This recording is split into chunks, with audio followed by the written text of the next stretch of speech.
C'est Direct Marché en direct sur TV Finance et sur Boursorama. Bientôt 9 h, l'heure de l'ouverture à la Bourse de Paris. On va voir comment ça se profile avec Benoît Rousseau qui est en duplex avec nous, trader pour compte propre au blog Andlil.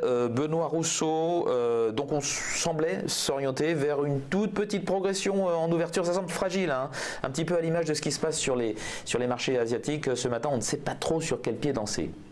Ouais, exactement, on a eu sur les marchés asiatiques une séance un petit peu musclée, hein, puisque je vous rappelle que notamment sur le Japon, ils ont deux séances sur une journée de bourse. Hein. La bourse japonaise cote 2 heures, ils se reposent 2 heures et ils recotent 2 heures. Ils fermentent, hein, donc ça paraît assez fou. On parle toujours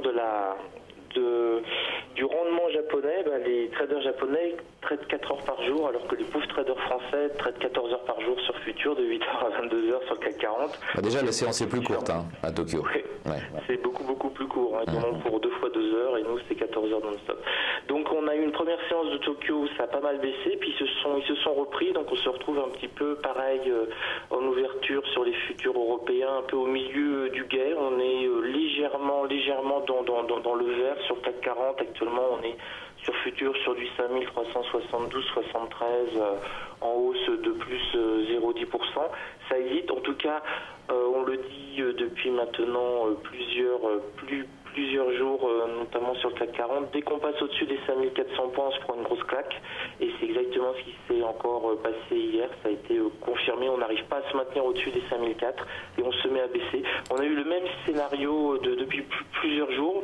Forte hausse assez forte de l'Europe le matin. Et puis l'après-midi, on se prend une claque, même avec des high scores, des records absolus de tous les temps sur le Dow Jones ou le S&P 500.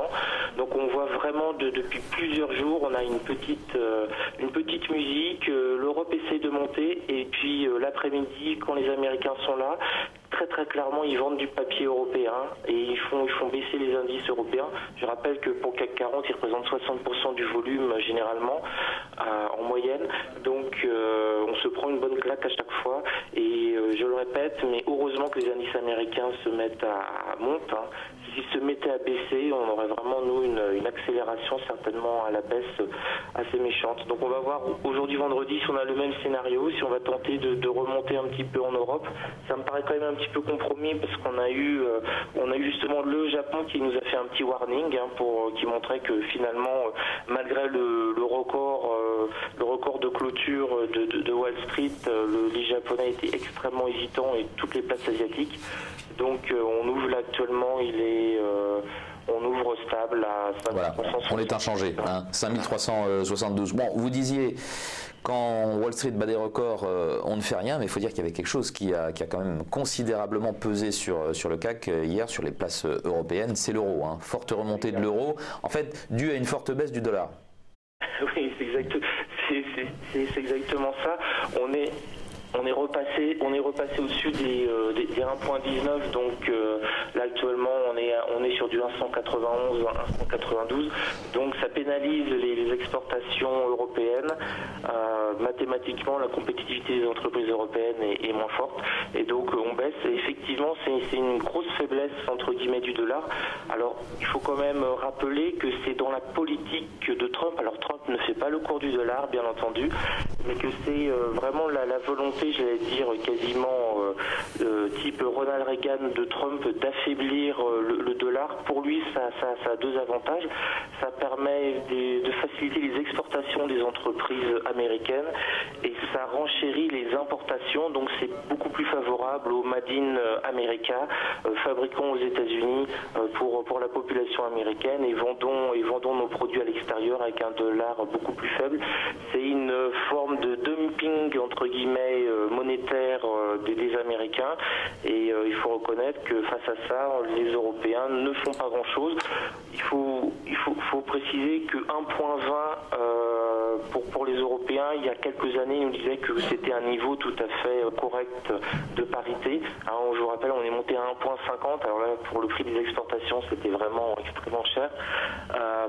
C'était très difficile pour les entreprises européennes. Puis l'euro a descendu et quand on est arrivé vers 1,20, on a à peu près tous les hommes politiques qui ont dit bon voilà, 1,20 c'est tout à fait tenable, en se rappelant qu'il y avait aussi une sorte de volonté politique d'être un peu plus fort que le grand frère, et on avait ça aussi. Donc 1,20 on disait que c'était tenable, et là on voit qu'on est sur du 1,19 maintenant et que ça commence quand même à poser un petit peu problème, et que ça a tendance à mettre une dynamique un peu négative sur les indices européens.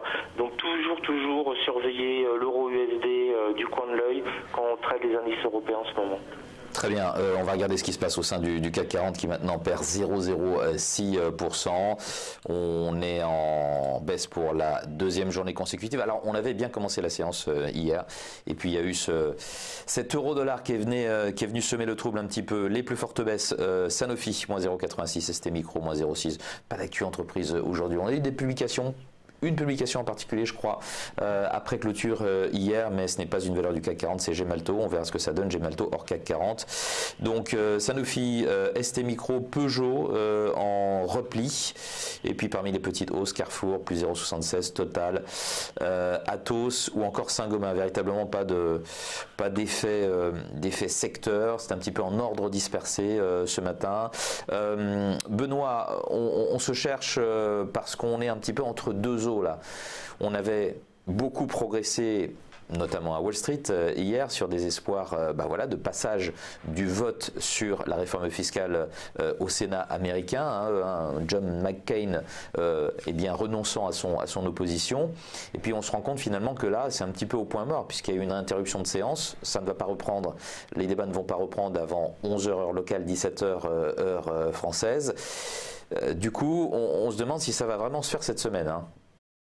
Oui, c'est un petit peu le suspense du moment, puisqu'il faut trouver un petit suspense. En tout cas, ça n'a pas empêché depuis 48 heures, même 72 heures, de faire vraiment décoller le Dow Jones. Il y a 72 heures, on était sur les 23 500 sur le Dow Jones. Là, on est quand même tout simplement 700 points plus haut. Pour un indice aussi lourd que le Dow Jones, c'est quand même assez impressionnant, c'est du 3%. Donc on est vraiment sur un indice lourd qui évolue très très lentement, et là il s'envole tout seul comme un grand. Le Nasdaq à côté pendant le même laps de temps a plutôt fléchi d'1%. Donc pour le moment, ce qui est pricé, c'est que la réforme passe, que les impôts des bénéfices sur les grosses entreprises américaines soient abaissés.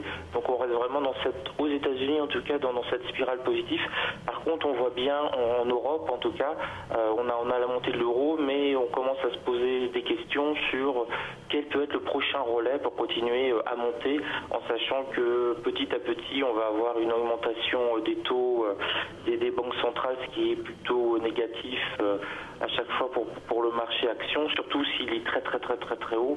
Là on price le risque, si on a des déplacements sans aucun risque face au marché action qui ont monté quasiment en ligne droite depuis presque 10 ans, on peut avoir des investisseurs qui vont se dire je vais tout placer sans risque avec les taux d'intérêt qui montent, en attendant de voir un petit peu ce qui va se passer pour l'année 2018 ou 2019 en bourse par exemple. Donc il nous manque encore ce relais de croissance. Alors on a de bonnes statistiques, on va peut-être avoir un petit relais aujourd'hui à 16h. On a l'ISM manufacturier américain, qui est un indice qui est important, mais on sent pas qu'il y a un engouement, le fameux rallye, le rallye haussier du mois de décembre. Le rallye du Père Noël. Ouais, c'est exactement ça, qui est statistiquement, quand on prend sur 10 ou 20 ans, arrive une fois sur deux. Donc c'est pas du tout une certitude.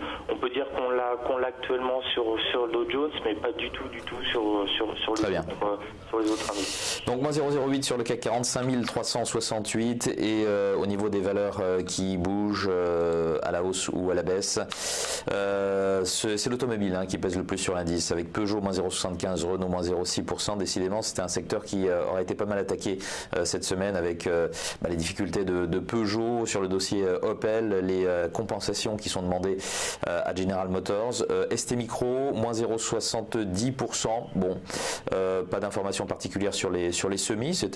On était plutôt bien orienté hier sur le Nasdaq. On se reprenait en tout cas. Et puis du côté des hausses, Total plus 0,68%. Le pétrole bien orienté après l'accord sur l'OPEP intervenu hier. Total suivi des Silor, Atos ou encore Vinci. Merci Benoît Rousseau d'avoir été avec nous pour commenter cette ouverture à la Bourse de Paris. Benoît Rousseau du blog Andlil que l'on retrouve ce lundi. Très bon week-end à vous.